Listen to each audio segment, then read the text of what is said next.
本土疫情升温，连2天单日破1000例确诊。那么继新北市之后呢，北市信义区也将在18号开始试办轻症者在家隔离。但是呢，相关的东西当然也要事先准备好。除了新北市优先启动外，台北市长柯文哲也宣布，信义区将在18号开始试办，后续包含高雄、花莲、台中、宜兰、基隆都已经送公文洽询细节。多县市拟跟进，全台将进入大规模减灾措施，但确诊者和同住者的年龄需在64岁以下，也包含64岁、未怀孕、未洗肾者，否则仍需送加强版集中检疫所。轻症的确诊者在家要如何居家隔离呢？当然就是走进独立的空间之外呢，可以方便活动。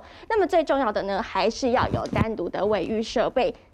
卫浴设备有了，当然还要有空气随时保持流通，因此呢，要打开窗户。同是确诊者的话，可以多人一室，而同户隔离的未确诊者最多4人。如果真的无法避免需要共用卫浴设备，每次使用后都得由本人适当清消。但在家应该准备哪些东西，也已经有不少民众未雨绸缪。普拿疼啊，然后快筛这个网络上很多人也有准备血氧机。专家也建议，若有头痛、发烧情况，可以服用成分为乙酰氨酚的药物，例如普拿疼；流鼻水或打喷嚏，则用治疗过敏的抗组织胺类药物。若有疑虑，也能预约视讯诊疗，但如果持续出现呼吸、胸闷等症状，仍得就医。孩童更是不能轻忽，冒冷汗等等，然后嘴唇发青这种也休克或是缺氧的症状，提醒家长可以特别来留意。在宅照护试办，4月开始，许多县市将陆续上路，但服药方式、居隔措施，民众在家仍得多注意清消，保护家人，也照顾自身健康。3立新闻黄大丰、魏文轩台北报道。